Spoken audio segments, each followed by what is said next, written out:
రాజమహేంద్రవరం నగరపాలక సంస్థ ఎన్నికలు మరో 3 నెలల్లో నిర్వహిస్తారన్న సమాచారం తనకు ఉందని టీడీపీ రాష్ట్ర ప్రధాన కార్యదర్శి గూడ మాజీ చైర్మన్ గన్ని కృష్ణ వెల్లడించారు. ఎన్నికలు జరగకుండా ఎవరూ అడ్డుకోలేరని వ్యాఖ్యానించారు. స్థానిక గన్ని శుభమస్తు కళ్యాణ మండపంలో బుధవారం జరిగిన విలేకరుల సమావేశంలో గన్ని కృష్ణ మాట్లాడుతూ విద్యార్థుల పరీక్షల సమయంలో ఎన్నికలు నిర్వహించరాదన్న ఉద్దేశంతో పంచాయతీలు, స్థానిక సంస్థల ఎన్నికలను 10వ తరగతి పరీక్షలు పూర్తయ్యాక నిర్వహించేందుకు ప్రభుత్వం సిద్ధమవుతోందన్నారు. అదేవిధంగా స్థానిక సంస్థల ఎన్నికల అనంతరం కార్పొరేషన్ ఎన్నికలను కూడా జరిపించే ఉద్దేశంతో ముఖ్యమంత్రి చంద్రబాబు ఉన్నారని అన్నారు. కార్పొరేషన్ ఎన్నికలు జరగకుండా అడ్డుకోవాలని ఎవరూ చూడటం లేదని, ఎవరైనా అడ్డుకోవాలని చూసినా ఎన్నికలు ఆగవన్నారు. 2027లో గోదావరి పుష్కరాల నేపథ్యంలో నగరపాలక సంస్థకు పాలకవర్గం ఉంటే బాధ్యతల్లో వారు కూడా పాలుపంచుకోవడానికి అవకాశం ఉంటుందన్నారు.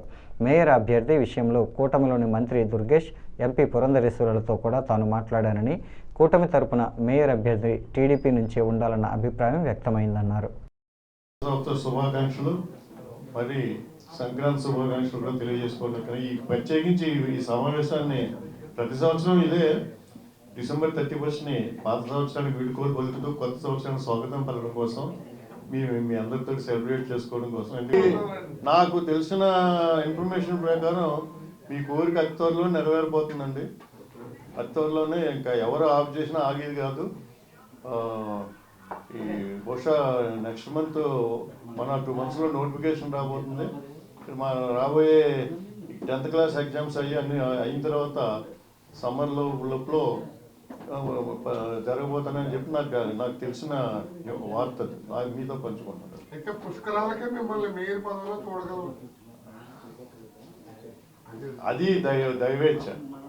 జనాల్ని డైవర్ట్ చేయడం కోసం, జనాలు భయభ్రాంతులను చేయడం కోసం తనే రాబోతున్నాడు, మేమే రాబోతున్నాం, మా ప్రభుత్వమే రాబోతుందని చెప్పేసి ఒక ఇంజెక్షన్, ఒక పాయిజనస్ ఇంజెక్షన్ ఇంజెక్ట్ చేయడం కోసం ఆయన కానీ ఆయన కూడా మిగిలిన 10 మంది 100 మంది మిగిలినట్టున్నారు.